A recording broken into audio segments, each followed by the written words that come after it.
Pembicaraan Kristus akhir zaman.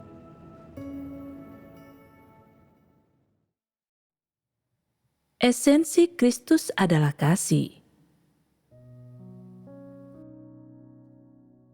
Salah satu aspek mengetahui esensi Kristus adalah engkau menjadi mampu membedakan antara Kristus dalam daging dan manusia yang rusak, mampu memperlakukan dan tunduk kepada Tuhan dalam daging sebagai Tuhan yang nyata. Aspek lainnya adalah engkau juga pasti akan memahami bahwa Tuhan dalam daging bekerja secara nyata, mengungkapkan kebenaran secara nyata, dan hidup di antara manusia secara nyata. Engkau juga pasti memahami bahwa Dia memurnikan dan menyelamatkan manusia, bahwa Dia bukan nabi, rasul, atau pemberi nubuat, atau seseorang yang tidak berarti yang diutus oleh Tuhan, melainkan bahwa Dia adalah Tuhan dalam daging, Kristus dan Tuhan itu sendiri. Meskipun daging ini adalah salah seorang manusia, Dia adalah manusia biasa yang memiliki esensi ilahi. Mengetahui esensi ilahi dari daging ini adalah hal yang paling penting, setidaknya dengan menggunakan fakta yang dapat kau pahami itu, engkau harus mampu membuktikan esensi ilahi dari Kristus. Untuk dapat mengetahui esensi ilahi Kristus, engkau harus makan dan minum firman Tuhan, mengalami pekerjaannya, dan mengenal wataknya. Dampak mengetahui esensi Tuhan dalam daging adalah memampukan orang untuk yakin bahwa Tuhan memang telah menjadi daging dan bahwa daging ini benar-benar adalah Tuhan. Ini adalah satu-satunya cara agar orang mampu benar-benar percaya kepada Tuhan, benar-benar tunduk kepadanya, dan benar-benar mengasihi Dia. Dan hanya setelah dampak ini tercapai, barulah engkau dapat membuktikan bahwa engkau memiliki pemahaman tentang esensi Tuhan. Sekarang ini, orang tidak memiliki pengetahuan yang benar tentang Kristus. Mereka membaca firman Tuhan dan mengakui bahwa firman Tuhan adalah kebenaran dan ungkapan Roh Kudus, tetapi pada saat yang sama mereka mengabaikan daging. Mereka tidak tahu apa asal-usul daging atau bagaimana hubungan antara daging dan roh. Banyak orang yakin bahwa daging ada adalah untuk mengungkapkan firman, bahwa dia digunakan untuk berfirman dan bekerja, dan bahwa ini adalah pelayanannya. Mereka yakin bahwa daging mengungkapkan firman setiap kali dia digerakkan, dan pekerjaannya berakhir begitu dia selesai berfirman. Seolah-olah dia adalah seorang pembawa pesan. Jika inilah yang orang percayai, maka apa yang mereka akui dan percayai bukanlah Tuhan dalam daging atau Kristus, melainkan hanya seseorang yang mirip dengan nabi. Ada juga orang-orang yang berpikir Kristus adalah seorang manusia, dan apapun esensi Tuhan dalam daging, atau apapun watak Tuhan yang dia ungkapkan, dia tidak dapat sepenuhnya merepresentasikan Tuhan yang di surga, atau Sang Pencipta yang berkuasa atas alam semesta dan segala sesuatu. Karena dia adalah Tuhan dalam daging, dan Tuhan yang di surga yang datang ke bumi. Mengapa dia tidak melakukan mukjizat supernatural apapun? Mengapa dia tidak menghancurkan si naga merah yang sangat besar jika dia memiliki otoritas? Mereka yang mengatakan perkataan ini tidak memiliki pemahaman rohani. Mereka tidak memahami apa yang dimaksud dengan Tuhan menjadi daging. Apalagi ruang lingkup pengelolaan pekerjaan Tuhan dalam daging. Siapa sasaran penyelamatannya? Apa yang dia ungkapkan? Atau apa yang harus orang ketahui? Esensi Tuhan dalam daging adalah esensi Tuhan. Dan dia mampu melakukan segalanya atas nama Tuhan.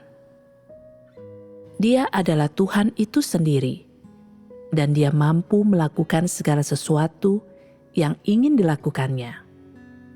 Namun, Tuhan menjadi daging kali ini adalah untuk melakukan tahap terakhir pekerjaan dalam lingkup pengelolaannya, dan ini tidak ada hubungannya dengan berkuasa atas segala sesuatu atau memerintah bangsa-bangsa.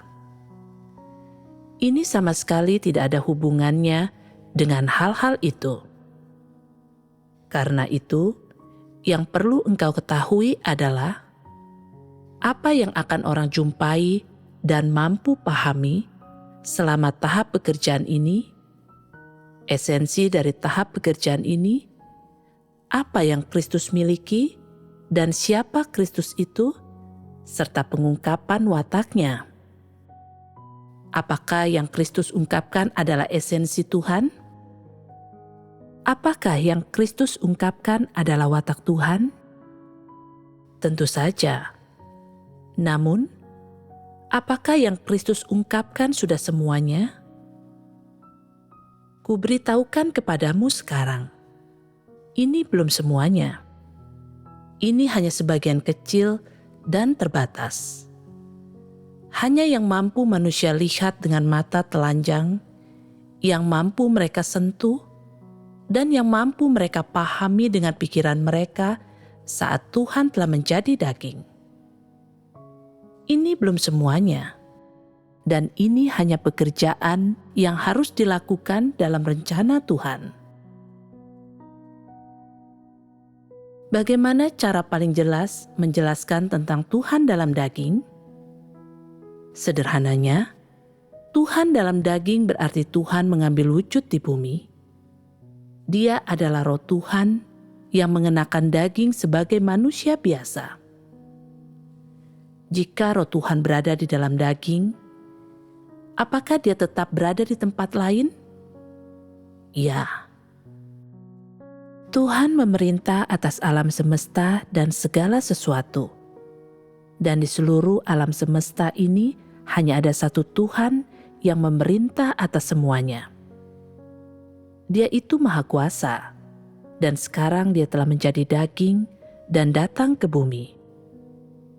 Dia tidak seperti yang orang bayangkan, yaitu bahwa dia menjadi daging dan melakukan pekerjaan hanya di bumi dan tidak di tempat lain. Dahulu, aku bertanya kepada seorang saudari, karena Tuhan sekarang berada di bumi dalam rupa manusia, masih adakah Tuhan di surga? Dia berpikir sejenak, lalu berkata, hanya ada satu Tuhan dan sekarang dia di bumi. Jadi, tidak ada Tuhan di surga sekarang. Ini salah lagi. Tuhan memerintah atas alam semesta dan segala sesuatu, dan Tuhan adalah Roh.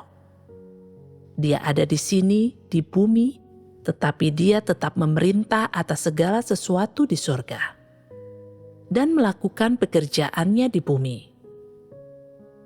Aku kemudian bertanya, apakah itu berarti Roh Tuhan kadang pergi juga? Dia berpikir sejenak dan berkata, mungkin dia harus pergi dan terkadang daging ini tidak tahu apa-apa. Roh pergi ketika daging hidup normal, dan dia kembali ketika daging harus berfirman. Mungkin roh melakukan hal lain selama daging tidur, tetapi roh kembali ketika daging sudah bangun, dan berfirman serta bekerja bersama daging.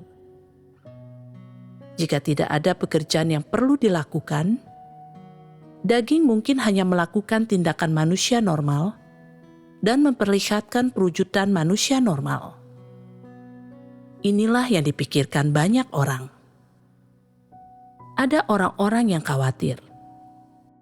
Aku tidak tahu bagaimana uang Tuhan dialokasikan. Mungkinkah itu diberikan kepada orang lain?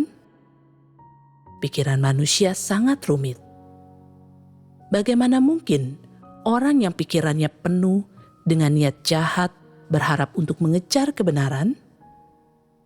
Singkatnya, mengetahui esensi Tuhan menjadi daging atau mengenal wataknya bukanlah hal yang mudah dalam mengenal Tuhan. Selama Tuhan dalam daging bekerja, apapun yang dapat kau jumpai atau alami, itulah yang perlu kau ketahui. Dan engkau tidak boleh membuat asumsi liar tentang hal-hal yang tidak dapat kau temui. Contohnya, setelah daging Tuhan pergi, dalam wujud apa Tuhan akan menampakkan diri dan melakukan lagi pekerjaannya? Akankah Dia tetap datang dan menemui kita di bumi? Kebanyakan orang saat ini memperhatikan hal-hal lahiriah ini. Dan hal-hal ini sama sekali tidak ada hubungannya dengan esensi Kristus. Sebenarnya, tidak ada gunanya memahami hal-hal tersebut. Ada beberapa hal yang tidak perlu kau pahami, dan engkau akan memahaminya saat tiba waktunya bagimu untuk memahaminya. Entah engkau memahami hal-hal ini atau tidak, itu tidak relevan dan tidak sedikit pun memengaruhi kepercayaan orang kepada Tuhan dalam daging. Kepercayaan orang kepada Kristus atau dalam mengikut Kristus.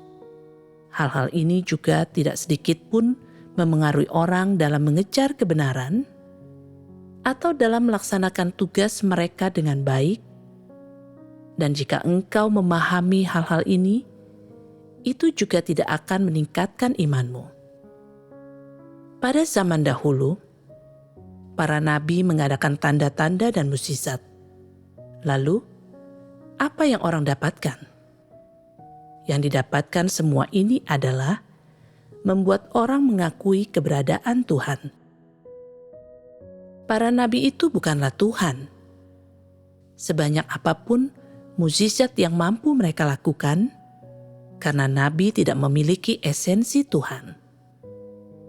Tanpa mengadakan mukjizat, Tuhan dalam daging tetaplah Tuhan, karena Dia memiliki esensi Tuhan. Jika Dia tidak mengadakan tanda-tanda dan mukjizat, bukan berarti Dia tidak mampu melakukannya. Bahwa firman-Nya mampu melaksanakan segala sesuatu adalah jauh lebih maha kuasa daripada mengadakan tanda-tanda dan mukjizat. Itu merupakan mukjizat yang jauh lebih besar. Berusaha memahami esensi dan watak Tuhan sangatlah penting. Ini sangat bermanfaat bagi jalan masuk kehidupanmu. Dan ini adalah jalan yang benar dalam kepercayaanmu kepada Tuhan. Engkau semua harus menyadari bahwa saat Tuhan bekerja dalam daging, itu adalah saat orang paling dapat menyentuh dan melihat apa yang Tuhan miliki dan siapa Tuhan itu, esensinya dan wataknya. Ini adalah kesempatan terbaik untuk mengenal Tuhan. Mengetahui tindakan Tuhan dan wataknya yang dibicarakan orang pada zaman dahulu adalah hal yang sulit mereka dapatkan karena mereka tidak dapat mengakses dirinya. Ketika Musa melihat Yahweh menampakkan diri kepadanya saat itu, dia hanya melihat beberapa hal yang Yahweh lakukan. Seberapa banyak pengetahuan nyata yang dia miliki tentang Tuhan? Apakah yang diketahuinya lebih banyak daripada yang orang ketahui pada zaman sekarang? Apakah yang diketahuinya lebih nyata daripada yang orang ketahui pada zaman sekarang? Tentu saja tidak. Tuhan memperlihatkan banyak dari pekerjaannya selama Dia bekerja di Israel. Banyak orang menyaksikan Yahweh mengadakan tanda-tanda dan mukjizat, dan bahkan ada orang yang melihat penampakan bagian belakang Yahweh. Banyak orang juga melihat malaikat. Namun, berapa banyak orang yang akhirnya mengenal Tuhan? Terlalu sedikit. Sebenarnya, tidak seorang pun benar-benar mengenal Tuhan. Hanya orang-orang pada akhir zamanlah yang mampu benar-benar mengenal Tuhan ketika mereka mengalami pekerjaan Tuhan dalam daging. Karena Tuhan dengan berhadapan muka memberitahu orang-orang pekerjaan apa yang Dia lakukan, apa tujuan pekerjaannya, apa kehendaknya, bagaimana sikapnya terhadap manusia, bagaimana keadaan dan esensi manusia yang dirusak oleh iblis, dan sebagainya. Hanya melalui firman penyingkapan inilah, orang dapat melihat bahwa Tuhan memang senyata dan sepraktis ini. Bahwa Dia memang memiliki kehendak ini untuk manusia. Dan bahwa Dia memang memiliki watak ini. Pekerjaannya memang begitu mengagumkan. Hikmatnya memang begitu dalam. Dan belas kasihannya bagi manusia memang senyata ini. Semua firman yang Tuhan ucapkan ini memberi kesaksian tentang pekerjaannya, kasih dan wataknya, dan perbuatannya. Kita mengalami hal-hal ini secara langsung dengan mengalami pekerjaan Tuhan. Firman yang Tuhan ucapkan sangat nyata dan sangat praktis. Orang mengalami bahwa kasih dan kesabaran Tuhan terhadap manusia memang tidak ada habisnya. Keinginan Tuhan untuk menyelamatkan manusia diwujudkan dalam pekerjaannya dan firman yang Dia ucapkan sehingga manusia mampu merasakannya dalam pengalaman nyata mereka. Jadi, mengetahui esensi Tuhan menjadi daging hanya dapat dicapai selama masa pekerjaan Tuhan dalam daging. Dan semua yang engkau pahami di luar periode ini tidak senyata pengetahuan pada periode ini. Setelah Tuhan menyelesaikan pekerjaannya dalam daging dan pergi, jika engkau berusaha untuk mengalami pekerjaan Tuhan, itu tidak akan menjadi senyata itu bagimu dibandingkan pada saat ini. Karena pada saat ini, engkau dapat melihat dan menyentuh pekerjaan Tuhan dalam daging. Selain itu, Tuhan selalu melakukan pekerjaannya dengan berhadapan muka dengan manusia. Dan mereka mengalami secara pribadi bagaimana Dia berfirman dan bagaimana Dia bekerja. Pengalaman Petrus pada saat itu tidak senyata pengalamanmu sekarang. Petrus mengikut Yesus dan mengalami kenyataan dan keindahan Tuhan selama pekerjaannya di Yudea pada saat itu. Tetapi tingkat pertumbuhannya kecil dan apa yang dialaminya dangkal. Setelah Yesus pergi, Petrus dengan saksama merenungkan kembali dan menikmati firman-Nya. Dan dia memperdalam pemahamannya dan menerima lebih banyak. Yesus selama pekerjaannya juga mengungkapkan sebagian dari apa yang Tuhan miliki dan siapa dirinya. Kebaikannya yang penuh kasih, belas kasihannya, keselamatannya bagi manusia, dan kesabaran serta kasih karunia-Nya yang tak terbatas bagi mereka. Orang-orang yang mengikut Dia pada waktu itu mampu mengalami beberapa dari hal-hal ini. Dan orang-orang yang datang kemudian tidak pernah mampu mengalaminya sedalam orang-orang pada waktu itu. Selain itu, saat orang digerakkan oleh Roh Kudus, dan berdoa kepada Tuhan untuk memahami kehendak-Nya yang mereka alami saat itu samar dan tidak jelas. Terkadang sulit untuk memahami dengan tepat, dan tak seorang pun yakin apakah pemahaman mereka akurat.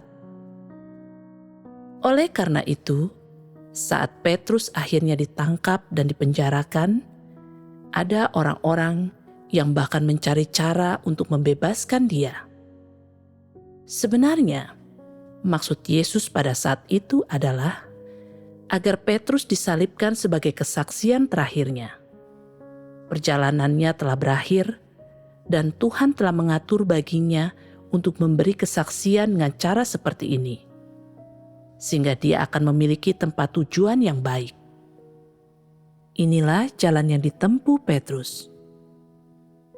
Saat Petrus sampai di akhir perjalanannya, dia masih belum memahami maksud Yesus yang sebenarnya.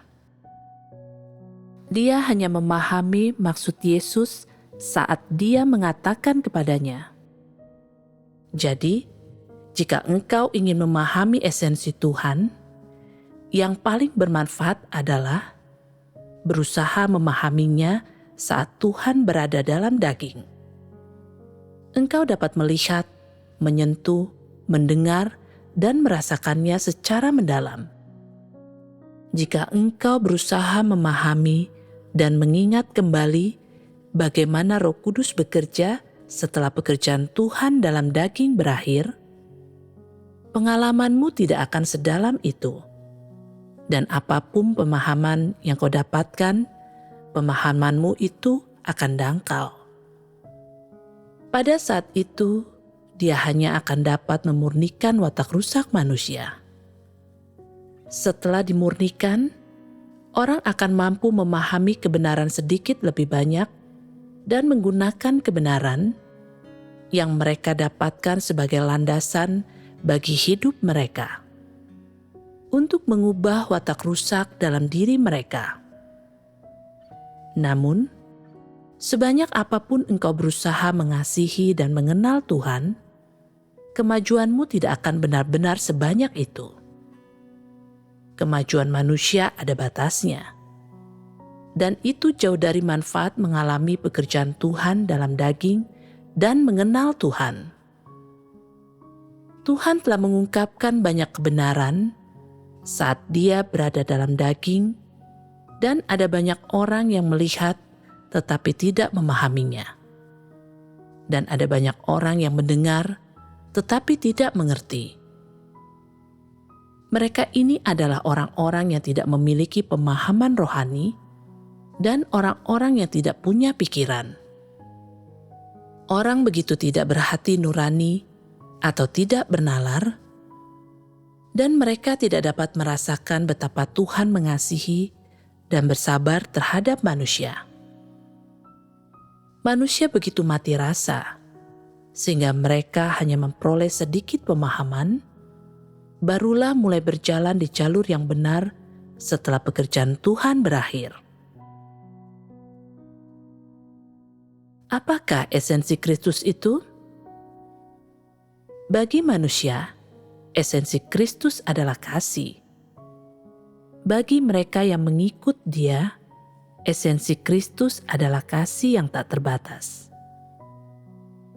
Jika Dia tidak memiliki kasih atau belas kasihan, orang tidak akan mampu mengikut Dia sampai sekarang.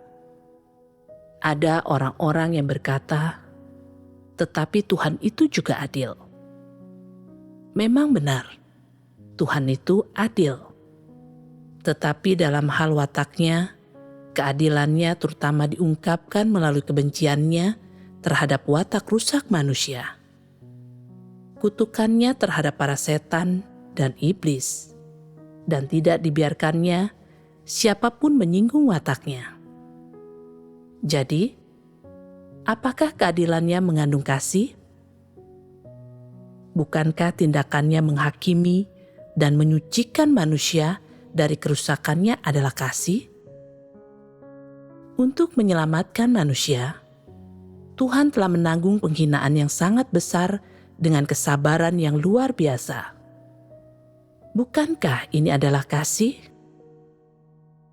Jadi, kuberitahukan dengan lugas kepadamu, dalam pekerjaan yang Tuhan lakukan bagi manusia pada saat berada dalam daging, yang paling jelas dan menonjol dalam esensinya adalah kasih, adalah kesabarannya yang tak terbatas. Jika bukan kasih, dan jika seperti yang kau bayangkan bahwa Tuhan akan membunuh manusia kapanpun dia mau, atau menghukum, mengutuk, menghakimi, dan menghajar siapapun yang dia benci, itu akan sangat berat. Jika dia marah kepada seseorang, orang itu pasti akan gemetar ketakutan dan tak mampu berdiri di hadapannya. Ini hanya salah satu cara watak Tuhan diungkapkan. Tujuan Tuhan pada akhirnya tetaplah untuk menyelamatkan manusia. Dan kasih-Nya mengalir melalui semua watak yang Dia perlihatkan. Pikirkan kembali sekarang, apa yang paling banyak Dia perlihatkan selama pekerjaannya dalam daging? Itu adalah kasih. Itu adalah kesabaran. Apa yang dimaksud dengan kesabaran? Kesabaran berarti berbelas kasihan karena ada kasih di dalamnya. Tuhan mampu berbelas kasihan kepada manusia karena Dia memiliki kasih. Dan semua itu adalah untuk menyelamatkan manusia. Ini sama seperti sepasang suami istri yang benar-benar saling mencintai, sehingga mengabaikan kelemahan dan kesalahan satu sama lain. Engkau mampu menahannya saat pasanganmu membuatmu marah, dan semua ini dibangun di atas dasar kasih. Jika dibangun di atas kebencian, engkau tidak akan bersikap seperti ini, ataupun memperlihatkan hal-hal ini, dan tidak akan ada dampak semacam ini. Jika Tuhan hanya memiliki kebencian dan kemarahan, atau hanya menghakimi dan menghajar tanpa kasih, maka tidak akan terjadi situasi yang engkau lihat sekarang. Dan banyak orang dari antaramu yang akan berada dalam kesulitan. Masih dapatkah Tuhan memberimu kebenaran? Begitu pekerjaan penghakiman dan hajaran berakhir, orang yang sama sekali tidak menerima kebenaran akan dikutuk. Sekalipun mereka tidak segera mati, mereka pasti akan menjadi sakit, cacat, gila, buta, dan diserahkan untuk diinjak-injak oleh roh-roh jahat dan setan-setan najis. Mereka tidak akan menjadi seperti mereka sekarang. Jadi, engkau telah menikmati begitu banyak kasih Tuhan dan begitu banyak kesabaran, belas kasihan, dan kebaikannya yang penuh kasih. Namun, orang tidak memikirkan hal ini, meyakini bahwa beginilah seharusnya Tuhan memperlakukan manusia. Tuhan juga memiliki keadilan dan murka. Dan kita juga telah mengalami cukup banyak dari hal-hal ini. Sudahkah engkau benar-benar mengalami hal-hal ini? Jika engkau benar-benar mengalaminya, engkau sudah mati sejak lama. Di mana umat manusia akan berada hari ini? Kebencian, murka, dan keadilan Tuhan, semuanya diungkapkan dengan berlandaskan keinginan untuk menyelamatkan sekelompok orang ini. Watak ini juga mencakup kasih dan belas kasihan Tuhan, serta kesabarannya yang sangat besar. Kebencian ini menunjukkan bahwa tidak ada pilihan lain, dan kebencian ini mencakup kepedulian dan harapan yang tak terbatas bagi umat manusia. Kebencian Tuhan diarahkan pada kerusakan manusia, pada pemberontakan, dan dosa manusia. Kebencian itu sepihak dan dibangun di atas landasan kasih. Kebencian hanya ada karena ada kasih. Kebencian Tuhan terhadap manusia berbeda dari kebencian Tuhan terhadap iblis. Karena Tuhan menyelamatkan manusia, tetapi tidak menyelamatkan iblis. Watak benar Tuhan sudah ada sejak dahulu. Murka, keadilan, dan penghakiman sudah ada sejak dahulu. Hal-hal itu ada tidak hanya saat Dia mengarahkannya kepada manusia. Inilah watak Tuhan, bahkan sebelum manusia melihatnya, dan mereka hanya tahu bahwa keadilan Tuhan adalah seperti ini setelah mereka mengetahuinya. Sebenarnya, entah Tuhan memperlihatkan keadilan, kemegahan, atau murkanya, atau entah Dia melakukan segala macam pekerjaan untuk menyelamatkan manusia, semua itu adalah karena kasih. Ada orang-orang yang berkata, "Jadi, seberapa besar kasih yang Dia berikan?" Ini bukan soal seberapa besar. Apa yang Dia berikan adalah 100% kasih. Jika Dia memberi kurang dari itu, manusia pasti tidak akan diselamatkan. Tuhan telah mendedikasikan seluruh kasih-Nya untuk manusia. Mengapa Tuhan menjadi daging? Telah dikatakan sebelumnya bahwa Tuhan melakukan semua yang bisa dilakukan untuk menyelamatkan manusia. Dan Dia menjadi daging mencakup seluruh kasih-Nya. Ini memperlihatkan kepadamu bahwa pemberontakan manusia terhadap Tuhan sangatlah ekstrim. Dan bahwa manusia sudah tidak mungkin dapat diselamatkan. Dan itulah sebabnya Tuhan tidak punya pilihan selain harus menjadi daging untuk mempersembahkan dirinya bagi manusia. Tuhan telah mempersembahkan seluruh kasih-Nya. Jika Dia tidak mengasihi manusia, Dia tidak akan menjadi daging. Tuhan bisa saja melemparkan guntur dari langit, melepaskan kemegahan dan murkanya secara langsung, dan manusia akan jatuh ke tanah. Tuhan tidak perlu mengalami kesulitan, membayar harga sebesar itu, atau menderita penghinaan seperti itu dalam daging. Ini contoh yang jelas. Dia lebih memilih mengalami penderitaan, penghinaan, pengabaian, dan penganiayaan untuk menyelamatkan manusia. Bahkan di lingkungan yang tidak bersahabat seperti itu, Dia tetap datang untuk menyelamatkan manusia. Bukankah ini adalah kasih yang terbesar? Jika Tuhan hanya memiliki keadilan dan Dia penuh kebencian yang tak terbatas terhadap manusia, Dia tidak akan menjadi daging untuk melakukan pekerjaannya. Dia tinggal menunggu sampai manusia menjadi rusak parah dan kemudian memusnahkan mereka semua, dan setelah itu selesai sudah. Karena Tuhan mengasihi manusia, dan karena kasih-Nya kepada manusia begitu luar biasa, maka Dia menjadi daging untuk menyelamatkan manusia yang sangat rusak ini. Setelah mengalami penghakiman dan hajaran Tuhan, serta memahami natur mereka, ada banyak orang yang berkata, "Hidupku sudah berakhir.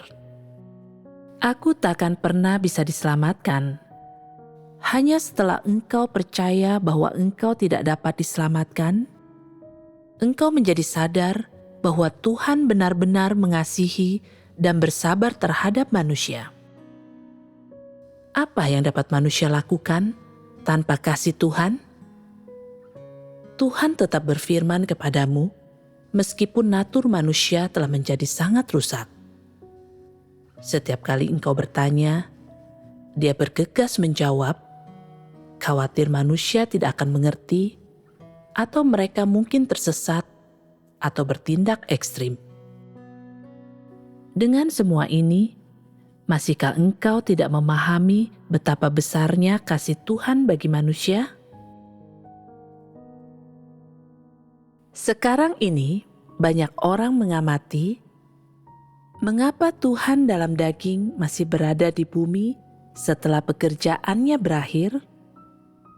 Mungkinkah masih ada tahap pekerjaan lainnya?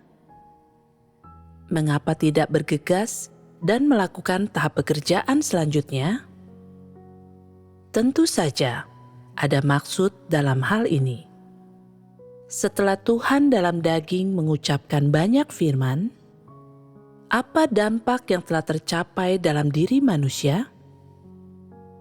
Manusia hanya mendengar dan mengingat firman-Nya tanpa berusaha masuk ke dalam banyak dari firman-Nya, dan mereka belum mengalami perubahan yang jelas.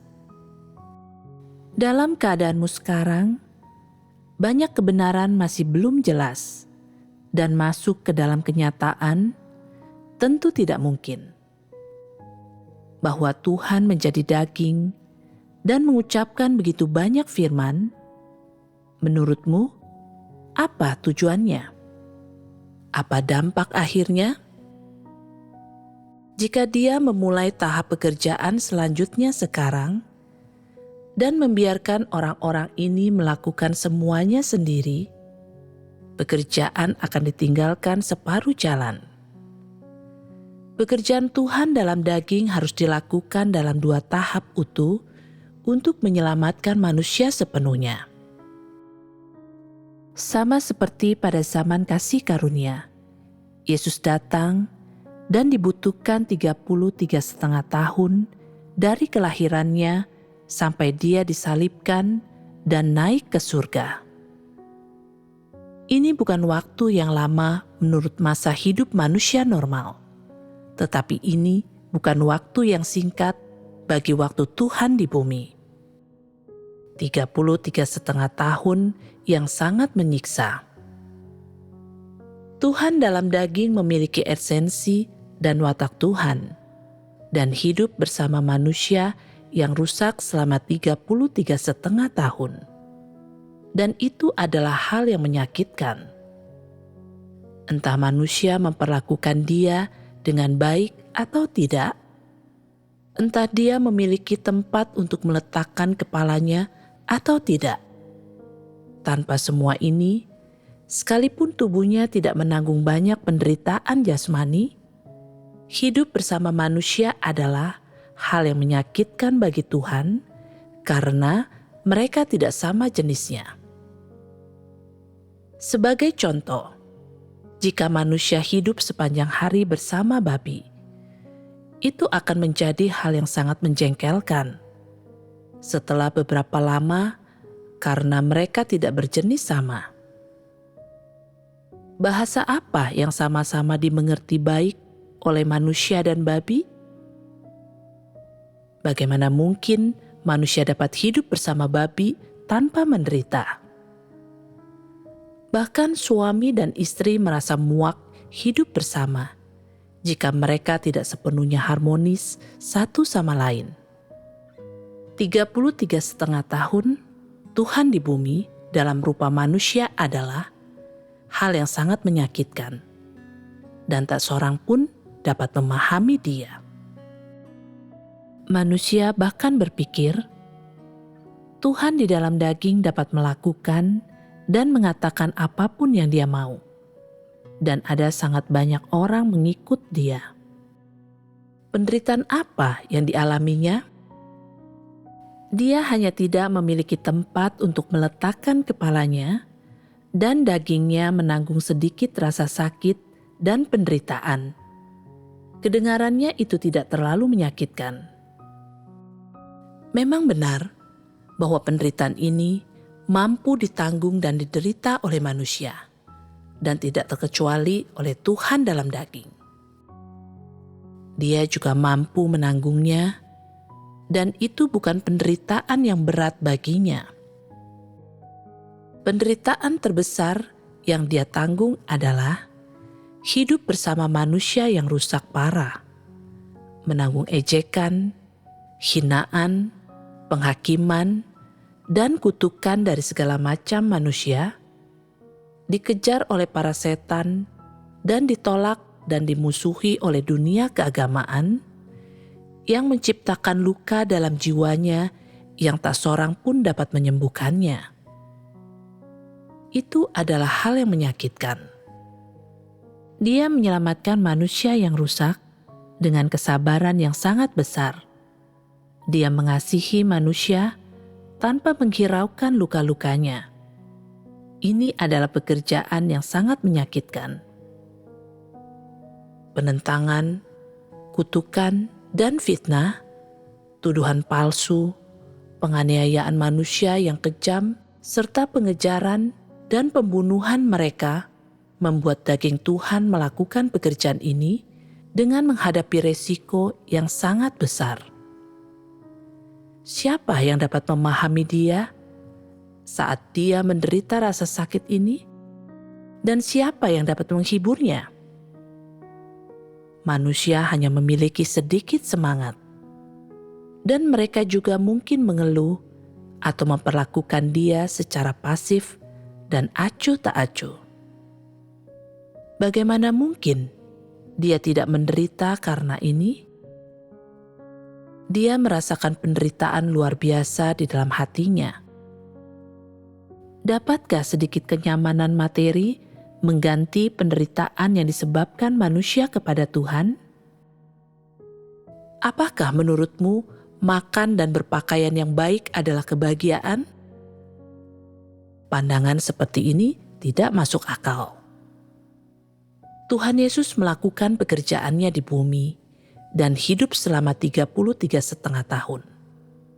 Dia hanya terbebas setelah dia disalibkan, dibangkitkan dari kematian, dan menampakkan diri di antara manusia selama 40 hari. Mengakhiri tahun-tahunnya yang menyakitkan hidup di antara manusia. Namun, hati Tuhan tetap merasakan rasa sakit yang sama karena memikirkan tempat tujuan manusia. Rasa sakit ini tidak dapat dipahami atau ditanggung oleh siapapun.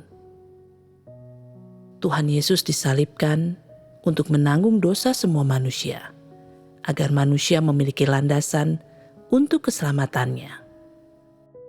Dia menebus manusia dari tangan iblis dengan penyalipannya, dan dia hanya mengakhiri keberadaannya yang menyakitkan di dunia ini. Setelah dia menyelesaikan seluruh pekerjaan penebusannya, begitu semua pekerjaannya berakhir, dia tidak menunda satu hari pun. Dia hanya menampakkan diri kepada manusia, supaya semua orang tahu bahwa Tuhan benar-benar telah menyelesaikan pekerjaan penebusan bagi manusia dan menyelesaikan rencananya di dalam daging.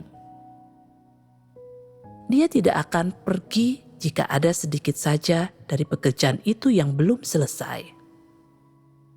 Pada zaman kasih karunia, Yesus sering berkata, "Waktuku belum tiba." Waktunya belum tiba berarti bahwa pekerjaannya belum mencapai tenggat waktu. Dapat dikatakan, pekerjaan Tuhan di dalam daging tidak hanya berjalan dan pergi dari satu tempat ke tempat lain, berfirman, memeriksa kehidupan bergereja, dan mengatakan semua yang perlu dikatakan seperti yang manusia bayangkan.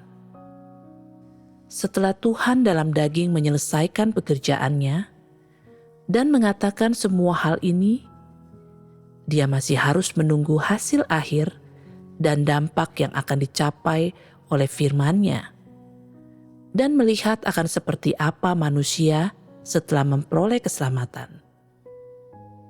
Bukankah ini hal yang sewajarnya dia lakukan? Akankah dia meninggalkan begitu saja pekerjaan ini setelah membayar semua harga yang begitu mahal? Dia harus bertahan sampai akhir. Dan hanya setelah ada hasil barulah dia akan tenang untuk melanjutkan ke langkah pekerjaan berikutnya. Pekerjaan Tuhan dan rencana pengelolaannya adalah hal-hal khusus yang hanya dapat dilakukan oleh dia sendiri. Menjadi seperti apa manusia dan mereka yang mengikut dia pada akhirnya, menjadi seperti apa mereka yang diselamatkan pada akhirnya, berapa banyak orang yang sesuai dengan kehendaknya, berapa banyak orang yang sungguh-sungguh mengasihi dia, berapa banyak orang yang benar-benar mengenal dia, berapa banyak orang yang mengabdikan diri mereka baginya, dan berapa banyak orang yang benar-benar menyembahnya. Semua pertanyaan ini harus ada jawabannya. Ini bukan seperti yang orang bayangkan, yaitu begitu pekerjaan Tuhan di bumi berakhir, dia bisa bersantai. Dia bisa hidup dengan bebas dan mudah. Ketahuilah, itu sama sekali bukan hidup yang bebas dan mudah. Itu sangat menyiksa. Ada orang-orang yang tidak mengerti dan berpikir, jika Tuhan telah menyelesaikan pekerjaannya di dalam daging dan tidak lagi berfirman, apakah itu berarti rohnya telah pergi?